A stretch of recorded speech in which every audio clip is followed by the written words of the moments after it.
Selamat datang di channel Cik Gentar, jangan lupa subscribe dan klik tombol loncengnya, agar Cik Gentar bisa tumbuh besar dan tidak jadi anak kecil terus, terima kasih. Bab 602.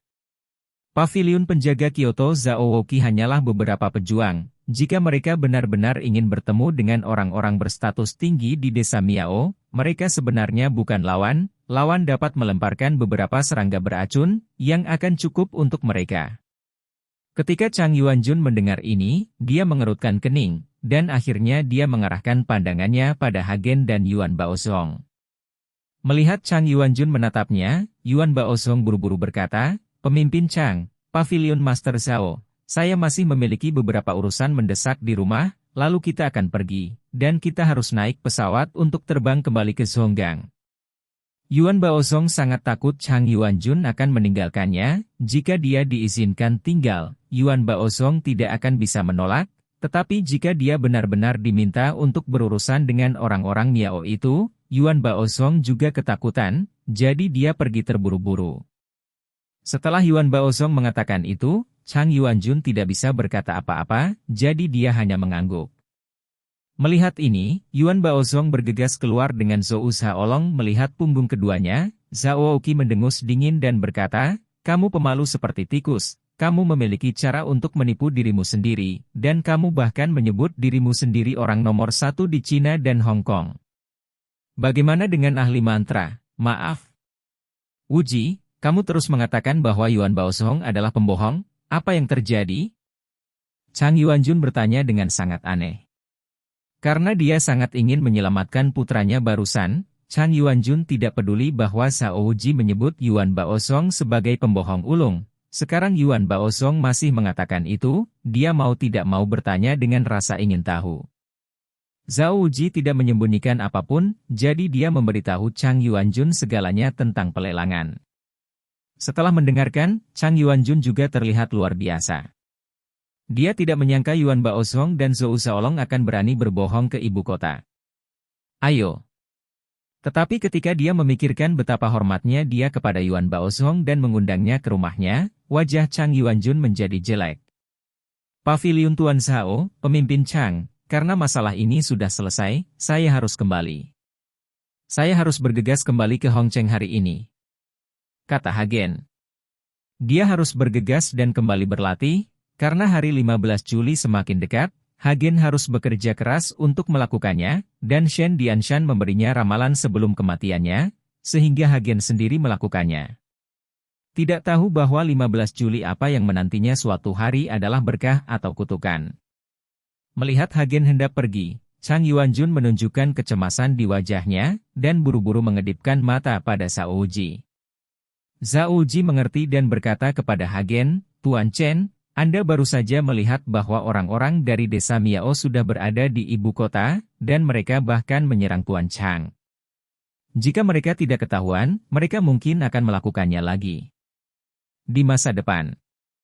Monster, tetapi dengan mengandalkan kekuatan paviliun penjaga kami, saya khawatir akan sulit menemukan mereka, dan saya berharap Tuan Chen dapat tinggal di ibu kota selama beberapa hari dan membantu kami menemukan orang-orangnya." Dari desa Miao. Hagen mengernyit sedikit setelah mendengarkan. Keriput, dia hanya ingin pergi, karena dia takut Zhao Wuji akan meminta bantuannya, bukan karena Hagen takut pada orang-orang di desa Miao, tapi karena dia tidak punya waktu untuk disia-siakan di sini, dia harus bergegas dan berlatih.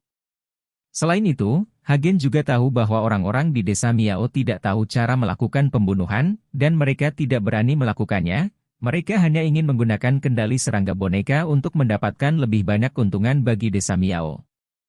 Tidak berani. Karena itu, Hagen tidak mau mengurusnya. Lagi pula, itu tidak membahayakan hidupnya. Adapun hal-hal lain, Hagen tidak terlalu memikirkan untuk mengurusnya. Melihat Hagen mengerutkan kening, Chang Yuanjun juga buru-buru berkata, "Tuan Chen, saya harap Anda dapat membantu, jika tidak, orang-orang dari desa Miao ini akan membuat masalah di ibu kota, bahkan jika mereka tidak berani melakukan apapun kepada saya selanjutnya. Waktu juga tidak dapat dihindari bahwa mereka akan menyerang pemimpin lain. Di ibu kota sebesar itu, apakah tidak ada orang yang bisa mengendalikan orang-orang Miao ini?"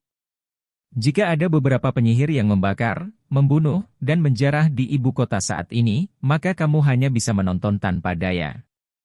Apakah kamu melihatnya?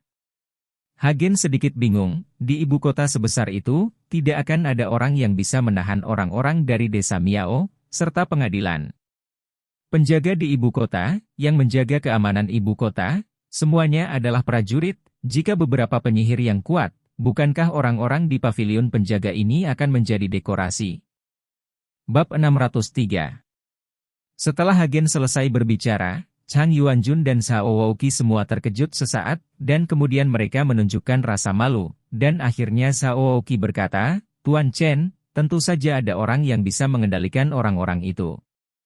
Di desa Miao, bahkan jika mereka kuat dalam keterampilan sihir tuan-tuan, jika mereka berani melakukan kesalahan di ibu kota, ada orang yang dapat mengendalikan mereka, tetapi ini tidak berada di bawah kendali istana saya. Ada departemen penegakan hukum di atas pengadilan Anda." Hagen sedikit terkejut. Salah, ini bukan departemen penegakan hukum. Orang-orang ini di luar hukum. Tidak ada yang bisa memerintahkan mereka, dan mereka tidak di bawah kendali. Bahkan orang-orang di 6 pintu kita tidak memenuhi syarat untuk memerintahkan mereka. Chang Yuanjun dia menggelengkan kepalanya dan berkata, "Mereka? Siapa mereka? Apakah mereka pembudidaya?" Mata Hagen berkilat kegirangan saat mendengar kata-kata Chang Yuanjun. Chang Yuanjun kaget saat melihat Hagen mengucapkan kata kultivator. "Pemimpin Chang, Tuan Chen adalah seorang kultivator abadi, tetapi kekuatannya masih lemah." Zhao Wouqi menjelaskan mengikuti Chang Yuanjun. Ketika Chang Yuanjun mendengar ini, dia memandang Hagen dengan lebih terkejut lagi. Setelah beberapa saat, dia pulih, dan berkata dengan emosi, "Tidak heran Tuan Chen bergerak, dan bahkan Tuan Yuan pun bukan tandingannya. Jadi Anda adalah seorang pembudidaya keabadian." "Pemimpin Chang, orang-orang yang baru saja Anda sebutkan, apakah mereka juga pembudidaya?" Hagen bertanya lagi. Chang Yuanjun menggelengkan kepalanya, "Aku tidak tahu, bahkan jika aku tahu, aku tidak bisa memberitahumu, karena ini rahasia." Setelah mendengar ini, Hagen segera menunjukkan kekecewaan di wajahnya. "Tuan Chen, ini memang rahasia. Bahkan saya hanya tahu sedikit. Saya tidak tahu apa-apa lagi, jadi kami tidak punya cara untuk meminta orang-orang itu membantu kami. Kami juga meminta bantuan Tuan Chen." Hagen mengerutkan kening. "Mei, dia benar-benar tidak mau membantu. Apakah Tuan Chen takut tinggal di ibu kota dan menyebabkan balas dendam dari keluarga Qin? Saya dapat meyakinkan Tuan Chen bahwa saya dapat memperingatkan keluarga Qin bahwa Anda berada di ibu kota beberapa hari ini. Mereka tidak akan pernah melakukan apapun kepada Tuan Chen." "Zhao Ji, saya pikir Hagen takut balas dendam dari keluarga Qin. Tuan Chen masih memiliki keluhan dengan keluarga Qin?" Chang Yuanjun bertanya dengan curiga ketika mendengar ini. Zhao Wouqi mengangguk, dan menceritakan tentang keluhan Hagen dengan keluarga Qin. Setelah mendengar ini, Chang Yuanjun buru-buru berkata, "Tuan Chen, jangan khawatir, saya juga bisa maju dan membantu Tuan Chen berbicara. Ada beberapa hal yang harus dilakukan." Hagen tidak takut dengan keluarga Qin, tetapi dia ingin berlatih dan tidak punya waktu untuk menunda. "Tuan Chen, Anda tidak bisa meremehkan keluarga Qin. Sekarang saya dapat menekan keluarga Qin dan berbicara atas nama Tuan Chen karena kepala keluarga Qin, Qin Xiaolin, belum meninggalkan bea cukai. Jika dia meninggalkan bea cukai, dia akan tahu bahwa putranya telah diperkosa oleh Tuan Chen. Bunuh, aku khawatir aku tidak akan memberimu muka," kata Chang Yuanjun buru-buru. Keluarga Qin memiliki energi yang luar biasa. Hagen sedikit terkejut. Chang Yuanjun adalah pemimpin dari 6 sekte. Zhao Ji adalah pria yang berperilaku baik saat bertemu orang. Bagaimana mungkin keluarga Qin tidak berani memberikan wajah Chang Yuanjun? Chang Yuanjun menghela nafas dan tidak berbicara. Sementara Zhao Ji menjelaskan, "Tuan Chen tidak tahu, tetapi masih ada kekuatan di belakang keluarga Qin. Silsilah Qin Xiaolin ini hanyalah cabang dari keluarga Qin. Keluarga Qin yang asli di sana adalah kekuatan besar di ibu kota dan bahkan di seluruh utara, tetapi kekuatan ini tidak muncul dengan mudah. Mengikuti penjelasan Zhao Ji, ini mengejutkan Hagen. Dia tidak dapat membayangkan bahwa keluarga Qin yang dilihatnya hanya sudut keluarga Qin. Tuan Chen, apa yang Anda lihat sebenarnya hanyalah permukaan. Air di seluruh ibu kota sangat dalam. Keluarga yang sangat kuat tidak terlihat oleh orang biasa, dan mereka bahkan belum pernah mendengarnya. Chang Yuanjun berkata sambil menghela nafas. Bab 604. Mendengarkan penjelasan Chang Yuanjun, Hagen merasakan tekanan yang semakin besar. Awalnya, dia berpikir bahwa dia adalah seorang biksu. Meskipun dia tidak berani mengatakan bahwa dia tidak terkalahkan, dia tetap tidak memiliki lawan. Dia selalu mengalahkan lawannya seperti seorang naksir, tetapi sekarang Hagen tahu bahwa apa yang disebut lawan yang dia temui tidak lebih dari ikan kecil dan udang. Dia belum pernah melihat keluarga yang sangat kuat. Tapi Hagen tidak takut. Lagi pula, dia tidak ada hubungannya dengan keluarga yang kuat itu. Selama pihak lain tidak mengganggunya, Hagen tidak akan mengambil inisiatif untuk memprovokasi pihak lain. Apakah ibuku masih hidup? Tuan Chen, Anda tidak perlu khawatir. Keluarga tersembunyi ini tidak akan dengan mudah menargetkan satu orang, jadi yang disebut keluarga kaya yang berurusan dengan Anda di ibu kota. Zhao Wuqi takut pada Hagen akan takut, dan buru-buru Said. Ya. Hagen mengangguk, dan kemudian melanjutkan, aku benar-benar terburu-buru, jadi aku tidak bisa tinggal di ibu kota untuk waktu yang lama. Bagaimana? Aku bisa tinggal di ibu kota selama 3 hari dan membantu Anda menemukan orang-orang dari desa Miao. Terima kasih, Tuan Chen. Tuan Chen bergerak, orang-orang di desa Miao pasti tidak akan bisa melarikan diri. Kata Zhao Wuqi dengan terkejut muka setelah mendengar ini. Sebagai seorang kultivator, Hagen, selama dia mau bergerak, orang-orang dari desa Miao pasti tidak akan bisa melarikan diri. Ketika Chang Yuanjun mendengar ini, dia buru-buru mengucapkan terima kasih, Tuan Chen.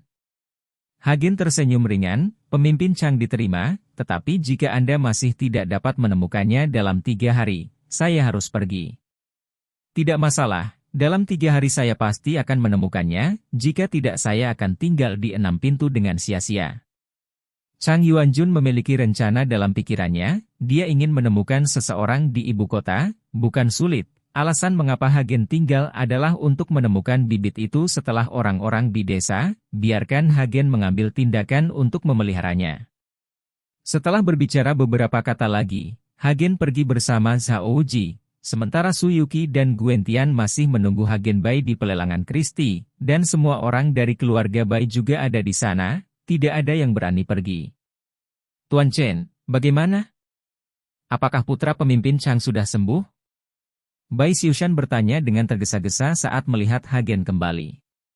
Jika Hagen benar-benar menyembuhkan putra Chang Yuanjun, maka Hagen akan dapat berjalan dengan lancar setelah dia berada di ibu kota, lagi pula. Banyak hal akan mudah ditangani dengan seorang pemimpin di 6 pintu.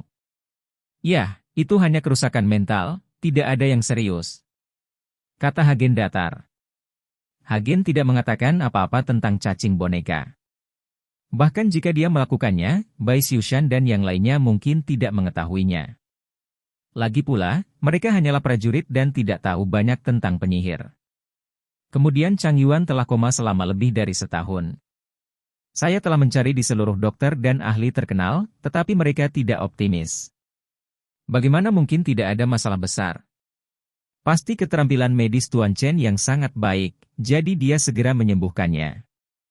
Kata Bai Santang dengan heran. Ya, pasti begitu, Tuan Chen terlalu rendah hati. Bai Xiushan menggema. Tuan Chen, Yuan Baozong dan Zhou Xiaolong tidak menimbulkan masalah, bukan?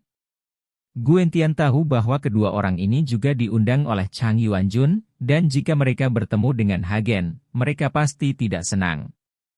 Sebelum Hagen membuka mulutnya, Zhao Ji berkata, kedua pembohong besar itu telah kembali ke Cina dan Hong Kong. Ketika mereka pergi, mereka dalam keadaan malu. Tidak ada yang namanya master. Semua orang tahu bahwa keterampilan Yuan Baozong pasti lebih rendah dari yang lain. Setelah dibersihkan oleh Hagen, dia pergi dengan putus asa. Saat ini, hati Bai Xiushan menjadi lebih teguh, dan keluarga Bai akan mengikuti Hagen di masa depan, dan Hagen akan mengikuti petunjuk.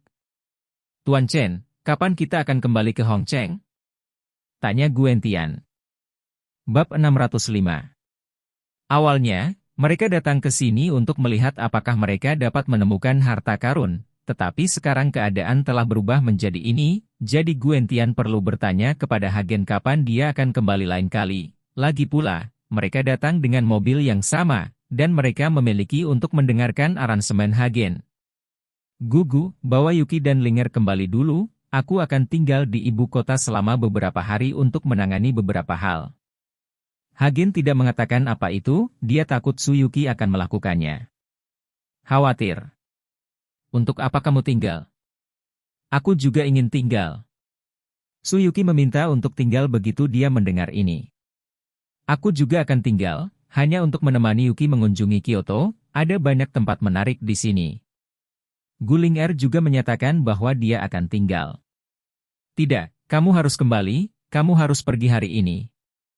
Hagen menolak mereka untuk tinggal tanpa ragu. Alasan mengapa Hagen menolak adalah karena Kyoto tidak lebih baik dari tempat lain. Apalagi setelah Hagen mengetahui tentang Crouching Tiger, Hidden Dragon di Kyoto, dia tidak berani membiarkan Suyuki tinggal di sini. Sudah terlambat untuk menyesal. Suyuki tampak tidak senang dengan penampilan Hagen, tetapi dia tidak berani bermain-main dan memaksanya untuk tetap tinggal. Izinkan saya memberitahu Anda, jika Anda tinggal di ibu kota, jangan main-main dengan saya. Jika Anda memberitahu saya tidak akan memaafkan Anda. Suyuki cemberut. Jangan khawatir, meskipun Kyoto adalah kota besar, aku tidak dapat menemukan wanita cantik, lembut, dan berbudi luhur sepertimu. Kata Hagen sambil tersenyum tipis. Kalimat ini membuat Suyuki tersipu dan bergumam, kamu pasti mengatakan sesuatu yang bertentangan dengan keinginanmu. Meskipun dia mengatakan ini, hati Suyuki sudah penuh dengan kegembiraan. Gulinger di samping menyaksikan Hagen menggoda Suyuki, merasakan perasaan yang tak terlukiskan di hatinya, dan menggigit bibirnya dengan erat. Guentian melihat ekspresi cucunya, menggelengkan kepalanya sambil menghela nafas, bagaimana mungkin dia tidak mengerti pikiran Gulinger. Namun, Hagen bukanlah seseorang di kolam, jika dia tidak keberatan memiliki beberapa orang kepercayaan lagi, Guentian juga tidak keberatan memiliki Gulinger di sisi Hagen. Guentian membawa pergi Suyuki dan Gulinger. Bai Xiushan awalnya ingin mengundang Hagen untuk tinggal di rumah Bai selama beberapa hari, tetapi Hagen tidak ingin terlalu merepotkan, jadi dia tidak pergi. Tetapi biarkan Zhao Ji mencari hotel untuk dirinya sendiri. Tuan Chen, Anda sedang beristirahat di hotel untuk sementara waktu. Setelah saya mendapat berita tentang orang-orang di desa Miao, saya akan memberitahu Tuan Chen. Hagen tidak perlu melakukan apapun untuk menemukan orang-orang itu di desa Miao. Bagi mereka yang tidak terbiasa dengan tempat itu, Zhao Oki akan melakukan pekerjaan untuk menemukan mereka, tetapi setelah menemukan mereka, Hagen harus melakukannya jika ingin mempertahankan orang-orang ini. Ya, ketika kamu punya berita, telepon aku kapan saja. Hagen mengangguk. Zhao Ji pergi. Hagen awalnya ingin berlatih di hotel untuk sementara waktu, tetapi di kota yang ramai seperti Kyoto, auranya bahkan lebih sedikit, telah mencapai titik di mana tampaknya tidak ada apa-apa, jadi tidak ada sumber daya, dan membuang-buang waktu saja. Melihat hari mulai gelap di luar, Bai Xiushan memanggil Hagen dan ingin mengundang Hagen untuk makan bersama, tetapi Hagen juga menolak. Sekarang Hagen sudah dalam periode bigu, meski sudah 10 hari lebih setengah bulan, apakah dia makan atau tidak? Dia tidak akan merasa lapar, dan dia tidak ingin pergi. Hagen tidak suka adegan disanjung dan disanjung oleh bintang-bintang. Lampu neon di jalan mulai menyala perlahan, membuat seluruh Kyoto indah. Hagen turun, berniat berjalan-jalan di jalan. Tetapi pada saat ini, di aula keluarga Qin, meskipun ada meja yang penuh dengan makanan, tidak ada yang memindahkan sumpit mereka, wajah Qin Xiaotian muram, dan suasana di aula sangat tertekan. Ayah, bukankah dia hanya Hagen? Karena kamu tahu dia telah datang ke ibu kota, mengapa kamu tidak mengirim seseorang untuk membacoknya sampai mati untuk membalas dendam saudaraku?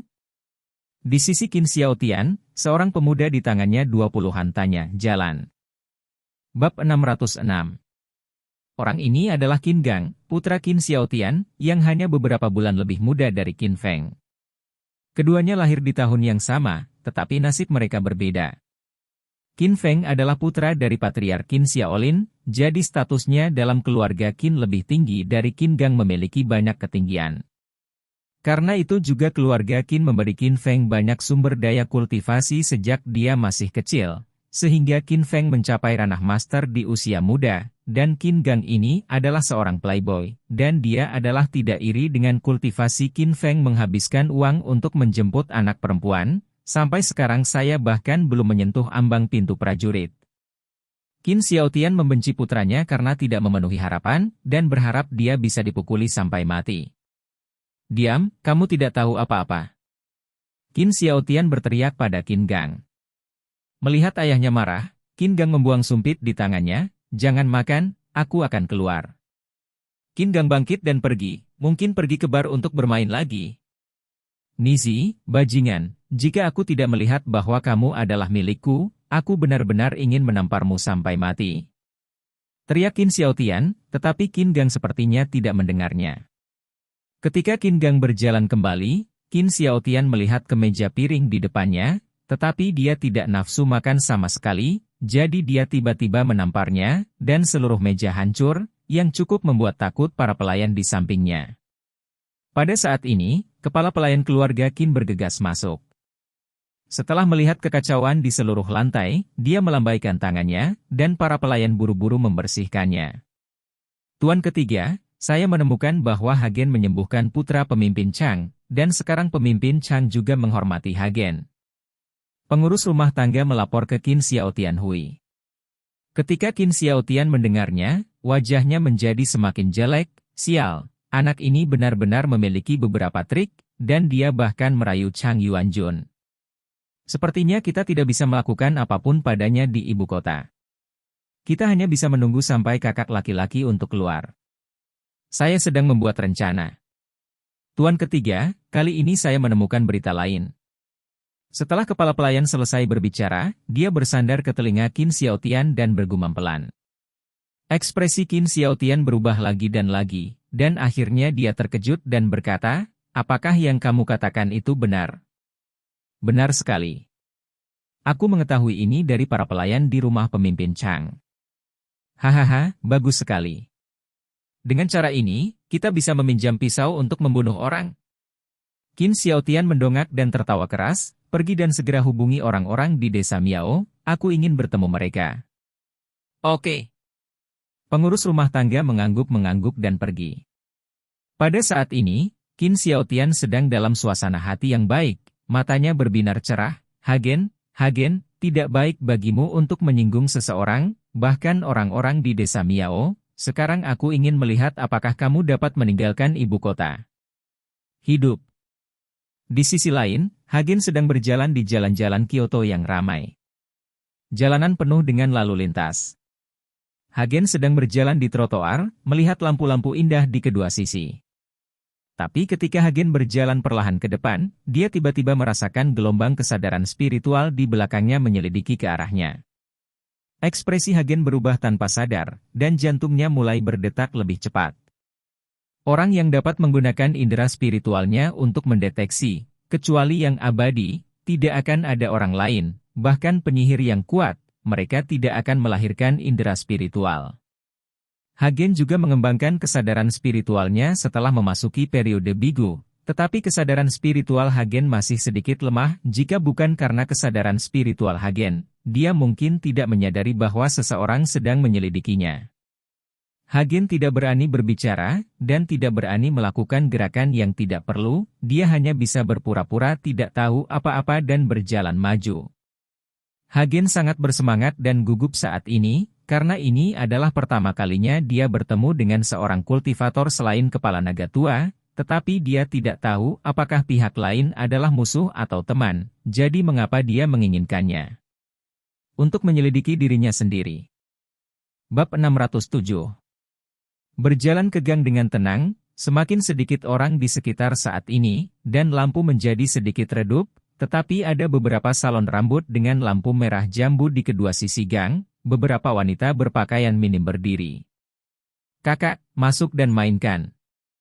Pada saat ini, seorang gadis dengan pakaian terbuka berdiri di depan pintu salon rambut dan melambai ke Hagen. "Saudaraku, datanglah ke tempatku, gadis-gadisku masih muda." Wanita di salon rambut di sebelahnya juga berteriak pada Hagen. Banyak orang yang datang ke sini datang ke salon rambut ini, jadi ketika para wanita ini melihat Hagen masuk, mereka buru-buru menyapanya dengan hangat.